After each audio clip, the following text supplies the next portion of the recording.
नमस्कार, आप देख रहे हैं हल्ला बोल टीवी। मैं हूं दीपक शर्मा और पूरा जहानाबाद शंभू गर्ल्स हॉस्टल कांड में जान गंवाने वाली और जिसके साथ गलत काम गलत चीजें होने की आशंका पीड़ित परिवार को है, उसे इंसाफ दिलाने के लिए सड़क पर उतरा जहानाबाद में।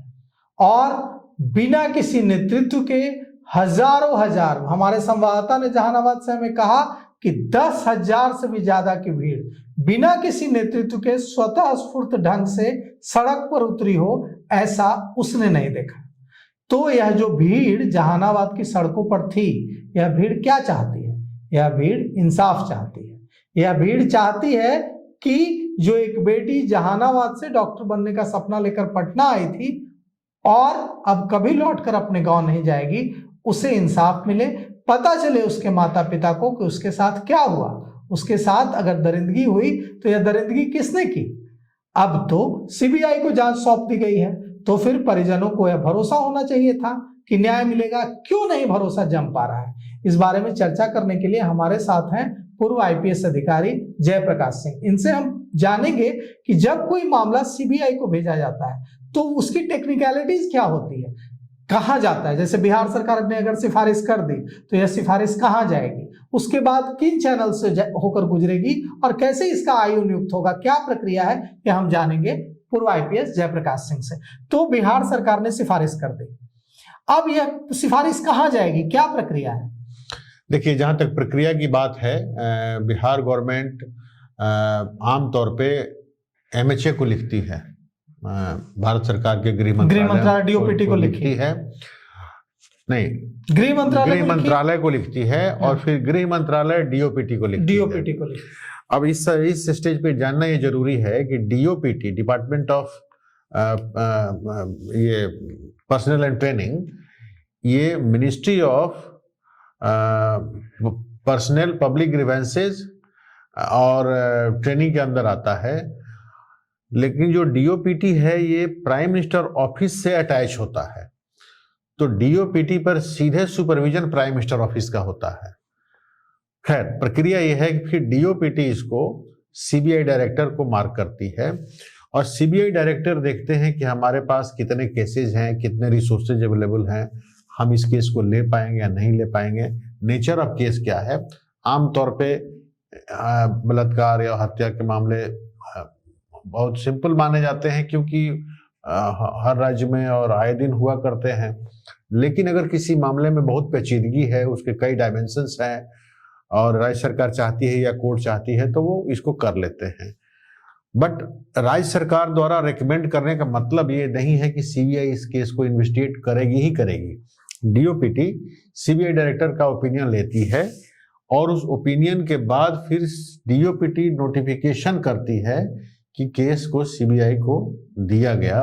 इसके बाद सीबीआई इस पर एक नया एफआईआर दर्ज करती है और यहां से सीबीआई का जुरिस्डिक्शन स्टार्ट होता है।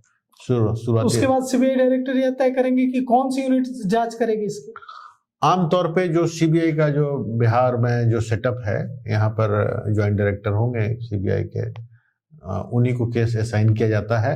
लेकिन कोई जरूरी नहीं है, दूसरी यूनिट किसी को भी दे सकते हैं, बट आमतौर पे हर स्टेट में सीबीआई का प्रेजेंस है। नहीं, मैंने देखा है कई मामलों में कि इस मामले की जांच झारखंड का मामला है लेकिन लखनऊ यूनिट कर रही है। वो कर सकते हैं, आमतौर पे दिया जाता है, लेकिन जरूरत के अनुसार वो बदल भी सकते हैं। तो उसके बाद अब सीबीआई डायरेक्टर तय करेंगे कि कौन सी यूनिट को दिया जाए। जिस यूनिट को दिया जाएगा वो यूनिट फिर अब एक आयु देगी इसमें कि कौन आयु होगा, कोई इंस्पेक्टर या डीएसपी रैंक का कोई एक अधिकारी आयु होगा। सीबीआई भी इसमें आयु नियुक्त, पहले तो एफआईआर करेगी, सीबीआई एफआईआर रजिस्टर करेगी, एक नया एफआईआर होगा और यहीं से सीबीआई को ये पावर मिल जाता है केस को इन्वेस्टिगेट करने का। आयु नियुक्त करेगी या जरूरत के अनुसार इसमें एसआईटी भी गठित कर सकती है।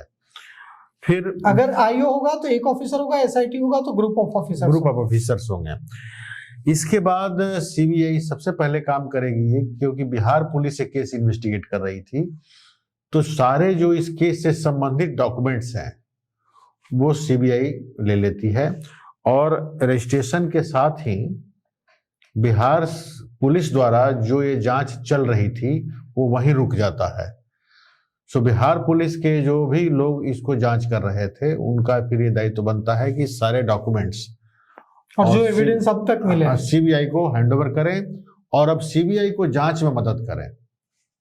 तो वो सब वो टेक ओवर कर लेते हैं।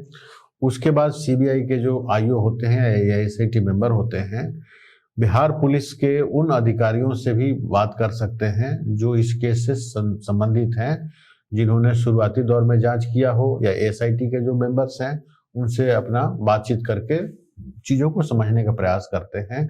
फिर जो वर्तमान एविडेंसेस हैं उसको देखते हैं कि इस एविडेंसेस में क्या क्या निकल सकता है। ये भी तो हो सकता है कि एविडेंसेज हैं बट इन्होंने अप्रिसिएशन ऑफ एविडेंस ठीक से नहीं किया और इसके माध्यम से कल्प्रिट तक नहीं पहुंच पाए, तो अप्रिसिएशन ऑफ एविडेंस होता है। और फिर देखा जाता है कि अब इस केस में तो मृतक की बॉडी तो नहीं है, नहीं तो एक फ्रेश वो मेडिकल बोर्ड का गठन करके दोबारा मेडिकल करा सकते थे, लेकिन वो इस केस में नहीं है। तो फिर वो सीसीटीवी फुटेज के आधार पर या हॉस्टल संचालिका से पूछताछ के आधार पर, पीड़ित परिवार के लोगों से बातचीत के आधार पर, कहाँ किधर क्या शंका जाता है, कौन कौन से लोग संदिग्ध हैं, उसके आधार पर वो आगे बढ़ेगी, ऐसा मेरा अनुमान है। और इसमें क्या है कि जो एफएसएल का रिपोर्ट है उसके बाद तो ये क्लियर हो गया है कि it is a matter of rape, दुष्कर्म का मामला है और उसके बाद हत्या हुई है। तो इन धाराओं में केस दर्ज करने के बाद जो भी एविडेंस है इसके आधार पर और जिन पर शंका होती है उसके आधार पर सीबीआई आगे बढ़ना चाहेगी। अच्छी बात यह है कि बिहार पुलिस जहां पर तमाम प्रकार के स्थानीय राजनीतिक दबाव में होगी, तो संभवतः सीबीआई पर इस तरह का दबाव का असर नहीं होगा और सीबीआई निष्पक्ष रूप से इस मामले में आगे बढ़ेगी, ये मेरा अनुमान है। नहीं, देखिए यहाँ पे एक बड़ा सवाल ये है कि अब तक इस तरह के जब भी कोई मामले होते थे जिसमें लगता था कि पुलिस पर दबाव हो सकता है स्थानीय, तो सीबीआई जांच की मांग परिजन ही करते थे कि सीबीआई से जांच कराई जाए, सीबीआई पर विश्वास होता था। वो विश्वास इस केस में परिजनों का या समाज का नहीं दिख रहा है।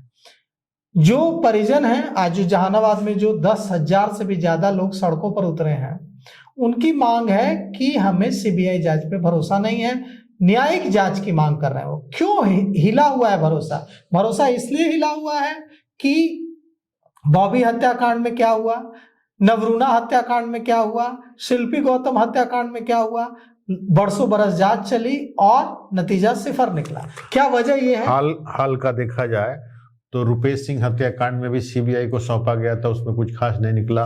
मुजफ्फरपुर में जो बालिका गृह कांड हुआ था उसमें भी कुछ नहीं निकला। तो अनेक ऐसे केस होते हैं जिसमें सीबीआई भी अंतिम निष्कर्ष तक नहीं पहुंच पाती है और इसका वजह यह होता है कि कोई भी केस जितना देर से सीबीआई को दीजिएगा तो सीबीआई भी साक्ष्य के आधार पर ही आगे बढ़ेगी, तो साक्ष्य मिटने का या साक्ष्य डिस्ट्रॉय करने की संभावना ज्यादा होती है।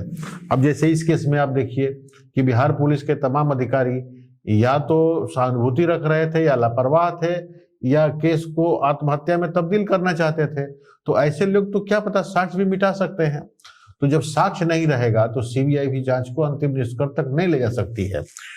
कहीं ना कहीं परिजनों को ऐसा लगता है कि सीबीआई हमें न्याय नहीं दिला पाएगी, क्योंकि पिछली कई ऐसे कांड हुए हैं जिसमें केस मुजरिम पकड़े नहीं गए हैं और इसलिए परिजन न्यायिक जांच की मांग कर रहे हैं।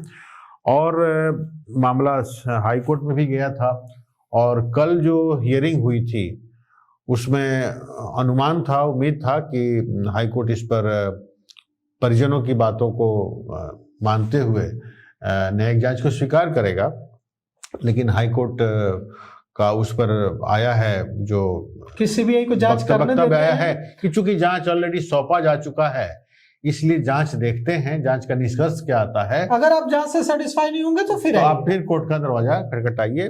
तो ये भी वाजिब बात है। मेरे ख्याल से ऑल टुगेदर ये कहना कि सीबीआई जांच सही नहीं कर सकती है ये भी उचित नहीं है। देश की प्रीमियर एजेंसी है, उस पर इतना यकीन तो रखना ही चाहिए और अगर नहीं होता है तो दरवाजा खटखटाना चाहिए। लेकिन मोर देन सीबीआई जो परिजन हैं और पब्लिक हैं उनको सरकार में भरोसा नहीं है और सीबीआई जांच नहीं मानने के बावजूद आप कह रहे हैं कि ये जो लोग कह रहे हैं कि सीबीआई पे भरोसा नहीं है, वो सीबीआई पर नहीं, सरकार पर भरोसे की कमी है। हाँ, जैसे आप देखिए कि परिजन अगर, मतलब आप कह रहे हैं कि सरकार में शामिल जो ताकतें हैं वो सीबीआई पर दबाव डाल सकती हैं और जांच को प्रभावित कर सकती हैं, आप ये आरोप लगा रहे देखिए हैं। शुरू में जैसे पटना पुलिस ने केस को मिस हैंडल किया, प्रशांत जी के नेतृत्व में एक प्रतिनिधिमंडल जहानाबाद गया, पतियाओं गांव, और वहां पर जैसे हम लोग परिजनों से मिले, लड़की के माता पिता बोल रहे हैं कि लड़की ने हॉस्पिटल में ट्रीटमेंट के दौरान कबूल किया है कि हमारे साथ दुष्कर्म हुआ है। उसके बावजूद भी ये सेकंड ओपिनियन मांग रही थी बिहार पुलिस एम्स से। वो तो एफएसएल का रिपोर्ट आ गया जिसकी वजह से उसकी पुष्टि हो गई, नहीं तो ये तो एसआईटी भी इसको रफा दफा करने का प्रयास कर रही थी। तो एसआईटी क्या है? एसआईटी सीनियर अफसरों का एक टीम है जिसमें बिहार पुलिस में भी अनेक काबिल अफसर हैं जिनकी क्षमता है इसको जांचने की। तो कहीं ना कहीं दबाव है जिसकी वजह से वो नहीं कर पा रहे थे। क्यों दबाव है? और इसी दबाव, कौन है इसमें? इसमें कौन है? आप देखिए, जहां तक आप और प्रशांत किशोर गए गांव भी, आपने पीड़ित के परिजनों से बात भी की, आपको क्या लगता है कौन है इतना बड़ा ताकतवर व्यक्ति इसमें कि सब पर दबाव पड़ जा रहा है? देखिए, ये जांच का विषय है कि कोई व्यक्ति अगर एक हॉस्टल चला रहा है और 5 साल में उसको 20-22 हॉस्टल हो जा रहे हैं, तो रातों रात इतना धन कहां से आ गया? कहीं कोई ऑर्गेनाइज्ड गिरोह तो नहीं चल रहा है, और इस ऑर्गेनाइज्ड गिरोह में कोई राजनीतिक संरक्षण तो नहीं है। इससे किसकी संभावना से इनकार नहीं किया जा सकता है। तो ये तमाम बड़े पहलू हैं जिसकी वजह से पीड़ित परिवार को डर था कि शायद सीबीआई भी इसकी जांच न कर पाए, और उनको न्यायालय पर ज्यादा भरोसा है, इसलिए न्यायिक जांच की मांग कर रहे थे। और आप देखिए कि जैसे जैसे लोगों का रोष बढ़ रहा था, लोगों का आक्रोश बढ़ रहा था, कहीं ना कहीं सरकार को लगा कि विधानसभा सेशन शुरू होने वाला है और जनता रोड पे आ जाएगी, जन आंदोलन का रूप ले लेगा, तो हम क्या करेंगे। और इसको न्यूट्रलाइज करने के लिए ये मुख्यमंत्री महोदय ने इसको बिना मांगे सीबीआई को मामला दे दिया, जिससे कि ये एक विषय जो है ठंडे बस्ते में पड़ जाए और लोगों का आंदोलन रुक जाए। लेकिन देखिए, जैसे कि बिहार के लोग जागरूक भी हैं और संवेदनशील भी हैं, बिना किसी के उकसावे में आए हुए ही अगर 10,000 की संख्या में लोग आ रहे हैं सड़कों पे, तो ये साबित करता है कि किस तरह से लोगों का आक्रोश है सरकार पर। सरकार को अगर संवेदनशीलता होती तो न्यायिक जांच की सिफारिश करती, सीबीआई जांच की सिफारिश नहीं करती। मैं ये नहीं कहता हूं कि सीबीआई इस मामले के तह तक नहीं जा सकती है, लेकिन न्याय केवल करना ही पर्याप्त नहीं है, दिखना भी चाहिए कि हम न्याय करने का प्रयास कर रहे हैं। जस्टिस देना ही पर्याप्त नहीं है, दिखना चाहिए कि हम जस्टिस दे रहे हैं। तो कम से कम पीड़ित परिवार को इस बात की सांत्वना होती कि एक जुडिशियल ऑफिसर्स के देख रेख में ये जांच हो रही है, तो उनको इस बात की तसल्ली होती। लेकिन सरकार ने वो संवेदनशीलता भी नहीं दिखाया और उस परिवार को बस छोड़ दिया कि तुम चाहे जितना भी चीखो चिल्लाओ, हम पे कोई असर नहीं पड़ने वाला है। ये सोच रहे हैं कि हम सरकार में तो आ ही गए हैं, चाहे जंगल राज आ जाए या उससे भी बदतर स्थिति हो जाए, हम 5 साल तो सरकार में रहने ही वाले हैं। इसलिए जनता कितनी भी चीखे चिल्लाए, इनको कुछ नहीं सुनाई दे रहा है। तो देखिए, जो सवाल है वो बड़ा बेचैन करने वाला है। 10,000 से ज्यादा लोग बिना किसी राजनीतिक दल के झंडे, बैनर, पोस्टर के सड़कों पर थे। वो न किसी राजनीतिक दल के कार्यकर्ता थे, न उनमें से अधिकांश का किसी राजनीति से कोई वास्ता भी नहीं था, और न कोई एनजीओ इसका नेतृत्व कर रहा था। यह स्वतः स्फूर्त सड़कों पर उतरी भीड़ थी, जो सिर्फ एक मांग के साथ सड़क पर थी कि जो जहानाबाद की बेटी है उसके साथ इंसाफ हो। अब इस इंसाफ को दिलाने का जो जिम्मा है वो सीबीआई को दिया गया है। अब देखिए सीबीआई इसमें कैसे प्रोसीड करती है और कितनी जल्दी और कितनी निष्पक्षता से जांच करके जो गुनहगार हैं उनको दबोचती है और सच समाज के सामने रखती है। तो फिलहाल इस पेशकश में इतना ही। आगे की खबरों के लिए देखते रहिए हल्ला बोल टीवी। शुक्रिया।